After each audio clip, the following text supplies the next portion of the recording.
It is the rhythm of the city, 94.3 WYBC. I'm Wanda Coppage. And as you are well aware, WYBC and Yale University, we've been doing something special here with New Haven small Black owned business owners. And we're spotlighting and shining a light on a lot of different businesses here in New Haven. Today, I have the pleasure of talking to Miss Ebony Peterson. She is the owner of Salon E'Selim and 45 Whalley Avenue in New Haven. Hi, Ebony. Hi, Wanda. How are you? And welcome. Thank I'm you for joining me. Hi, how are you? So, I've been speaking with Miss Ebony a little off air, and when we were on the phone trying to set up and schedule the interview. So let's just go back a little bit because you told me you are not originally from New Haven. No, I'm not. So I'm tell us from where you're from. I'm from a little small community called Pleasant Hill. It's on the outskirts of Hemingway, South Carolina, by way of Georgetown. Okay. So we got Southern girl, Southern girl. Yes, When did you absolutely. move to New Haven? I moved here in 2014. Oh, okay. So that's not too long ago. No, not too long ago. So you came to New Haven and hit the ground running. When did you start Salani Salim? I started Salon E'Selim in 2009 in Conway, South Carolina. Oh, okay. Yep, So and I do did. you still have a location there in South Carolina? No, after I moved here, I closed that location, and for a while I rented a booth out and decided to relaunch. So I relaunched Salon E'Selim August 2018. Okay. Well, Yep. congratulations to you. We Thank we you. we have to talk about the name Salon E'Selim. Any meaning to E'Selim? My government name is Ebony Salima Peterson. E'Selim Oh, comes from Ebony Salima. Salima means bestowed peace. I just want to make sure my clients are relaxed and are in peace mode when they come into the salon, just giving them a little bit of Southern hospitality. that makes sense. That's a combination of Ebony and Salima. Salon Ab- E'Selim. So that makes it easier to say now if you know that your middle name is Absolutely. Salima. So Absolutely. so tell us what got you into doing hair. My sister, I was about 7 years old, and she was just the popular girl, cheerleader. Everyone knew her, into fashion, and she would cut her own hair. She would style her own hair. And of course, I'm the next sister in line that was around to help her out. And from there, I just got into it. This is again real time. So the work phone is ringing. Can't talk to you right now. Let's go out of office. Oh goodness. Everything that happens in real time. All I right. So I know. put out of office. So Okay. your elder sister, how much older is she than you? She's 11 years older than I am. Oh wow. So Absolutely. if you watched her. Does she do hair right now as well? Does she have her own salon? No, I actually lost her as soon as I moved up to New Haven. I lost her in October 2014. So right now, everything that I'm doing is in honor of her. I'm so sorry. Yes, Condolences. thank Ebony, you. I don't know if you're comfortable with this, but I have been speaking with Ebony. You just had another loss in your family. So Yep, we're not going to go into that, but prayers for you and thank your you. family. Sincere condolences. Thank you Now, so much. what separates Salon E Salim from other salons here in New Haven? What do you do? What do you specialize in? I'm pretty sure that most salons specialize in the same thing. We are we do silk presses, we do color cuts, everything that we do. We basically focus on the foundation of the hair, making sure that the scalp is healthy, protein treatments, making sure your hair shaft is strong. The only difference that I've been hearing a lot is our atmosphere. A lot of people I've heard went to other salons and they're not comfortable with the atmosphere. But the Southern hospitality is definitely there. And that's the most important thing, just to make sure that my clients feel comfortable. They all become like family to me when they enter those doors. So, other than that, I'm pretty sure most salons do the same thing. We're just not the salon that's competitive. We Right. just support everybody as much as we can, and we're about advanced training. And whoever wants to be a part of our team, we're family.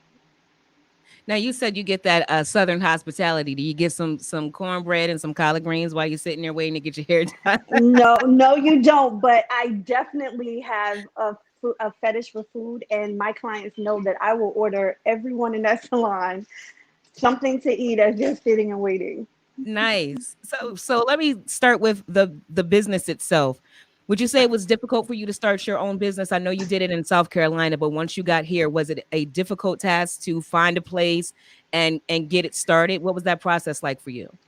No, it was not. I have been doing hair over 20 years, and I knew what I wanted. I knew what area that I wanted to be in. It was just, a lot of red tape. But I'm just being from the South, it's a lot more rules and regulations than it is here in New Haven. So it really wasn't a hard thing for me. I was just surprised at some of the things that they were lenient on here.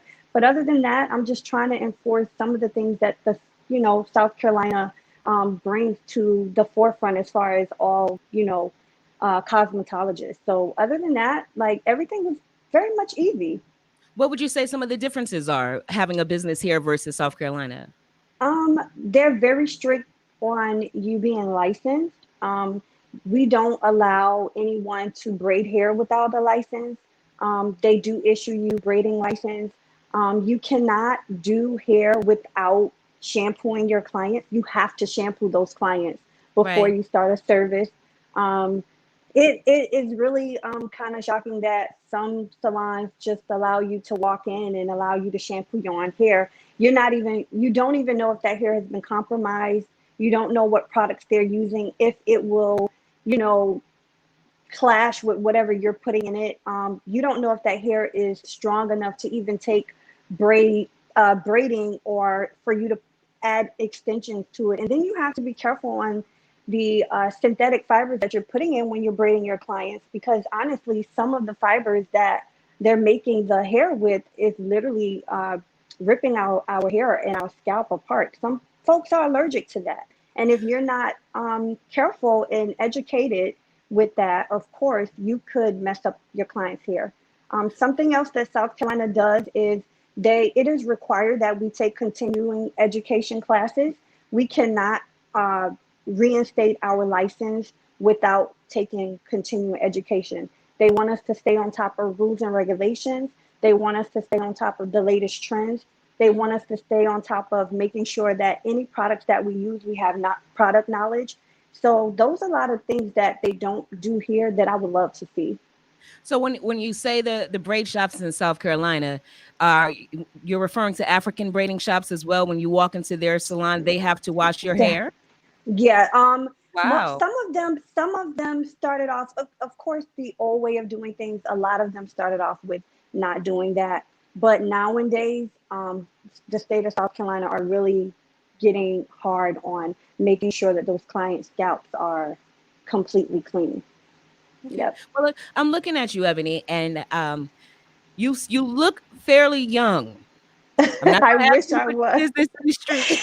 It is okay. I am 41 years old. I get 16, I get 20s, I get early 30s, but I'm Because 41. I was thinking like 20 something, but I said I'm not going to put that. That's one thing I don't like to do, guess people's age. But you look fairly young. You're 41. You're Thank you. accomplished. What advice would you give to someone that aspires to open up their own business here in New Haven, especially if it's a salon? Keep God first, number one. Follow all rules and guidelines. Don't worry about what anybody else has going on. Stay Right. focused. Stay focused. Stay true to yourself. Work hard. Your work will speak for itself no matter what or who tries to pull you down. Keep going. It's gonna work for you. You got that right. Your work speaks for itself because, as I told you, Thank you. um, I I just heard of your name when we started doing the small black owned businesses, but it's like as soon as I heard your name, I'm scrolling through my timeline on Facebook and there it is, Ebony. Ebony, shout out to Ebony, and the hair was laid. So shout Thank out to you. you. People love what you do. And do you? Well, you did say that you do all types of hair, but would you say Right. that uh, one of your specialties is natural hair? One of my specialties is natural hair. I do all hair, all nationality. I don't discriminate against anyone. I've always been the type of person that wanted to use my platform in this hair industry to bring us together, to unite Right. us, no matter who you are, no matter what your race is. So I'm not closed minded or close my door to anybody that's outside of our community. It's about unity. I think that that's a lot of things that our salon is lacking. We tend to focus towards our ethnic, group of, customers and consumers. We need to basically just push forward to invite, our Asians and our Caucasians and those other races. It's about unity. It's about bringing us together. I love that. That's that Southern girl in you. But Absolutely. but also New Haven too, because New Haven is family. So that Right. you are New Haven Absolutely. family. Let me ask you this Absolutely. question. When you have a new client and the client walks in the door, they make an appointment and they come in and they say, I want this particular hairstyle. But you look at that client's hair and it's not very healthy. It could use some tender loving care. And as the professional, this is not the direction that I would do or put you in for you to have healthy hair. Do you still do the style that the client wants, or do you say, you know what, your hair is not in the best condition? Let's do this first. What do you do? I ask I basically let them know that we have to do a consultation, like a conversation. Mhm. Let me get to know you first, what you're looking for. I have a group of questions that I ask them what brought them to the salon, what direction they would like to go into, and what are their goals as Fitting. far as where do they want their hair to end up? What are your end results? To where, the direction of where you want. Do you want to continue to be short? Do you want it to grow out? But the most important thing is making sure that your hair is healthy, whether it's short, whether it's long, whether you choose to weave it up, whether you choose to braid it up. I am all about making sure that that hair shaft is strong, your scalp is healthy. And if it doesn't work for them, I would at least talk to them first. If it leads to us rescheduling for another time, then so be it. But my first thing is to make sure that their hair is treated before we do anything. Spoken like a true professional. Look at that. Thank you.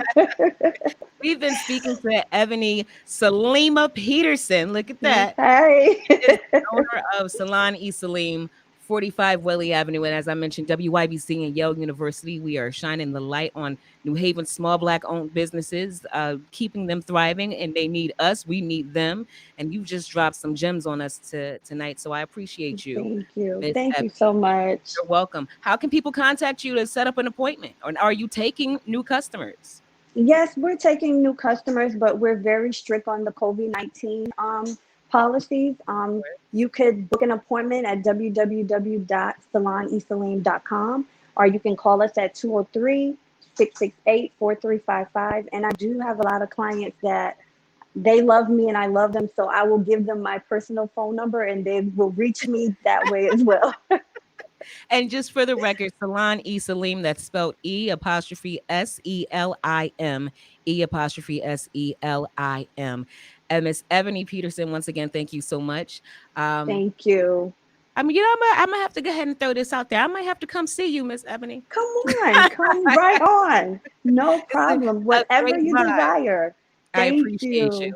You've been I listening to the appreciate you midday. too. Thank you. Midday edition of the Workforce. I'm Wanda Coppage. We're going to be bringing you more small Black owned businesses. And again, if you missed any of the information from Miss Ebony today, it's going to be on our Facebook page, YBC's, and my personal Wanda Coppage. Wanda, oh, that's Wanda Coppage on Facebook.